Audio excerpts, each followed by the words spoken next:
नमस्कार दोस्तों। आज हम अपने चाइल्ड डेवलपमेंट के कॉन्सेप्ट में second video principle of child development को देखेंगे। इसमें हम ये समझेंगे कि जो डेवलपमेंट है वो किन रूल्स को फॉलो करता है, यानी किस तरह से डेवलपमेंट होता है। ठीक है, हम आपका टाइम ज़्यादा वेस्ट ना करते हुए आगे बढ़ते हैं। जो पहला प्रिंसिपल है चाइल्ड डेवलपमेंट का वो है आपका कि जो डेवलपमेंट है वो एक कंटिन्यूस प्रोसेस है। यानी जो डेवलपमेंट है ये बाय वूम टू होम, यानी माता के गर्भ से लेके बच्चे की जब तक डेथ नहीं होती है तब तक वो चलता रहता है। जब मतलब ये पूरी लाइफ टाइम आपका डेवलपमेंट जो है वो कंटिन्यूस चलता है।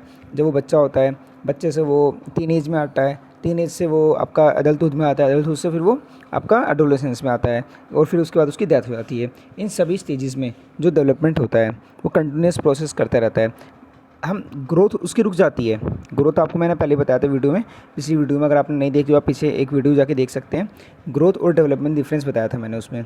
तो उसमें मैंने आपको बताया था कि जो ग्रोथ है वो रुक सकती है पर डेवलपमेंट हमेशा कंटिन्यूस चलता रहेगा। तो अगर आपका कहीं क्वेश्चन बनता है कि ग्रोथ और डेवलपमेंट में से क्या कंटिन्यूस है, तो ग्रोथ कंटिन्यूस नहीं है, डेवलपमेंट कंटिन्यूस प्रोसेस है। ओके, सेकंड पॉइंट है आपका ग्रेजुअल प्रोसेस, यानी जो आपका डेवलपमेंट है वो एक ग्रेजुअल प्रोसेस है। ऐसे नहीं है कि बहुत रैपिडली होता रहता है, या ऐसा भी नहीं बहुत ज़्यादा स्लो चलता रहता है। एक मीडियम पेस में, कभी थोड़ा तेज़ कभी थोड़ा स्लो, ऐसे एक प्लेट्यू की तरह ऊपर नीचे स्पीड उसकी कम ज़्यादा होती रहती है। जैसे आप देखेंगे टीन एज में हमारा फिजिकल डेवलपमेंट बहुत ज़्यादा होता है, अडल्टहुड में हमारा फिजिकल डेवलपमेंट रुक जाता है, फिर वो बहुत ही ग्रेजुअल स्लो होता है। और फिर हमारा जो मेंटल डेवलपमेंट है वो टीन एज में थोड़ा सा रुक जाता है और चाइल्डहुड में बहुत ज़्यादा तेज़ होता है। तो इस तरह से एक ये ग्रेजुअल प्रोसेस है, कभी स्लो कभी फास्ट, पर बहुत ज़्यादा फास्ट भी नहीं बहुत ज़्यादा स्लो भी नहीं।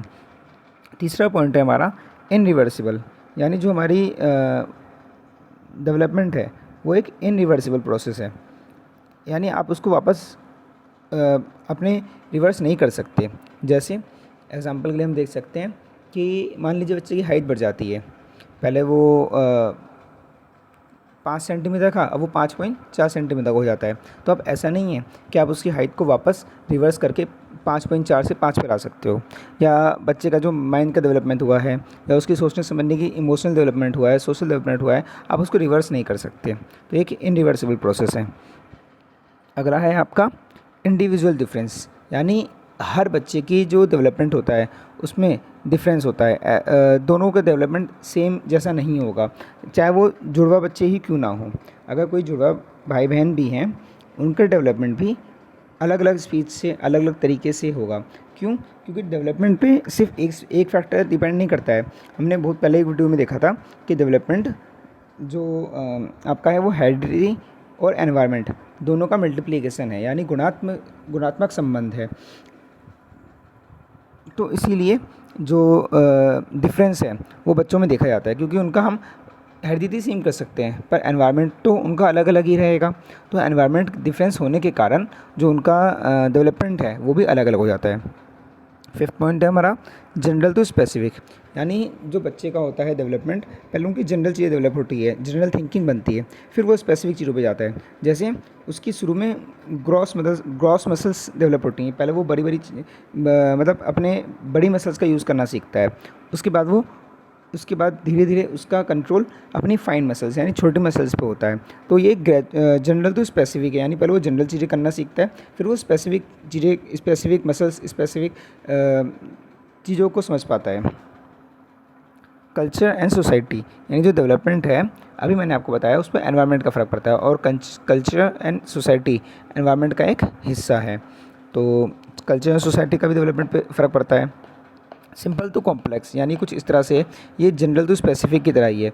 यानी पहले जो सिंपल डेवलपमेंट होता है फिर वो कॉम्प्लेक्स डेवलपमेंट होता है। यानी पहले बच्चा सिंपल चीज़ों को समझना, सिंपल चीज़ों को करना सीखता है, उसके बाद वो कॉम्प्लेक्स चीज़ों को करना सीखता है। जैसे पहले बच्चा साइकिल चलाना सीखता है, उसके बाद वो साइकिल में क्या ऐसे वो पेंडलिंग कर रहे हैं, वो बैलेंस बना रहे हैं। उसके बाद वो कॉम्प्लेक्स चीज़ यानी जैसे बाइक चलाना सीखता है, जिसमें उसे गियर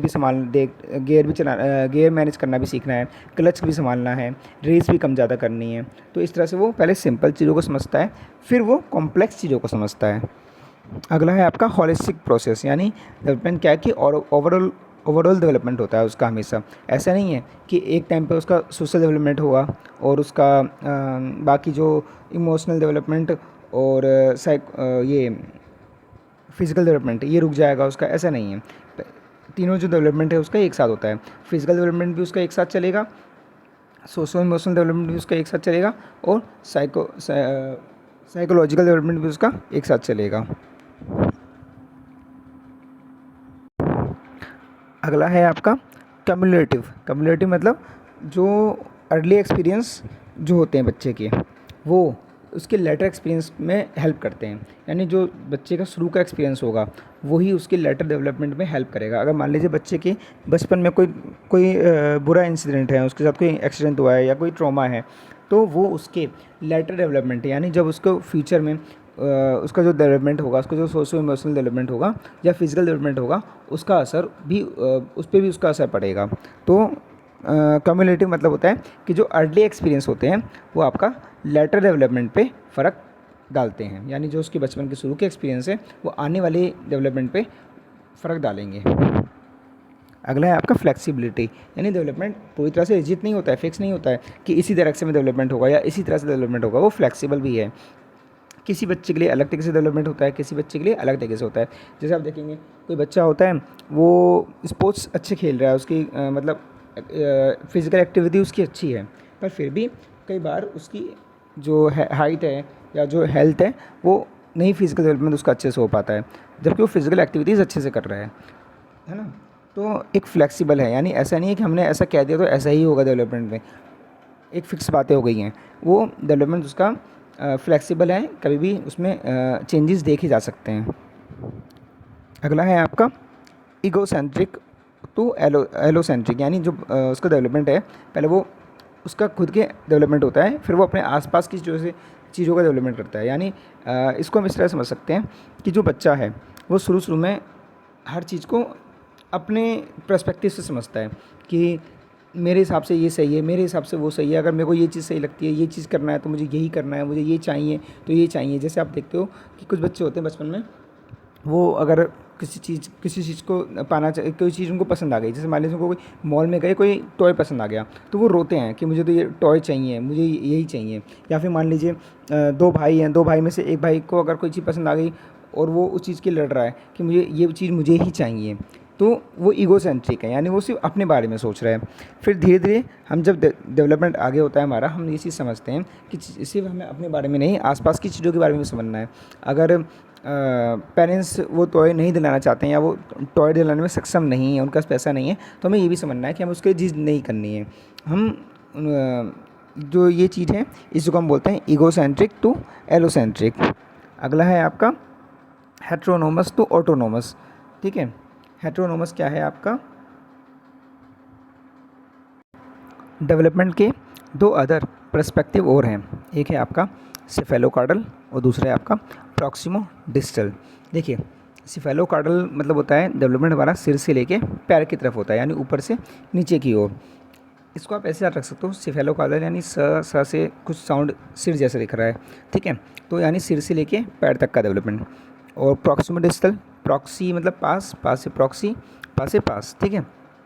तो प्रॉक्सिमो डिस्टल यानी पास से दूर की डेवलपमेंट, यानी इसमें जो हमारा डेवलपमेंट होता है वो सेंटर अपनी बॉडी से बाहर की तरफ होता है। इसको हम अब आगे समझते हैं। देखो सिफेलोकार्डल होता है कि जो बच्चा होता है सबसे पहले वो अपने उसका जो माइंड होता है वो डेवलप होता है, उसके बाद फिर उसके अदर ऑर्गेन्स डेवलप होते हैं। अगर आप देखेंगे जो न्यूबॉर्न बेबी होता है उसका सर का साइज़ थोड़ा ज़्यादा बड़ा होता है, फिर वो धीरे धीरे उसका जो बाकी बॉडी पार्ट्स हैं उनका डेवलपमेंट होता है, जिसके कारण फिर उसका सर का साइज़ नॉर्मल आपका जो एक सिमेट्री होती है उसमें आ जाता है, ठीक है। और प्रॉक्सिमो डिस्टल क्या है कि बच्चा पहले अपनी बॉडी पे कंट्रोल करना सीखता है, उसके बाद वो अपने हाथों और पैरों को मूवमेंट करना सीखता है। तो यानी पहले वो अपना सेंटर बॉडी उसको समझता, उसको उसका डेवलपमेंट होता है, उसके बाद धीरे धीरे फिर उसके जो अदर बॉडी पार्ट्स हैं जैसे हाथ पैर है ना, उनका डेवलपमेंट होता है, यानी वो सेंटर से बाहर की तरफ उसका कंट्रोल बनता है, ठीक है। अगर आपको कोई कन्फ्यूज़न हो इसमें तो आप एक कमेंट बॉक्स में अपना कमेंट डाल सकते हैं, आपकी जो भी क्वेरी होगी उसको ज़रूर सॉल्व किया जाएगा। और चैनल को सब्सक्राइब लाइक ज़रूर करें। धन्यवाद।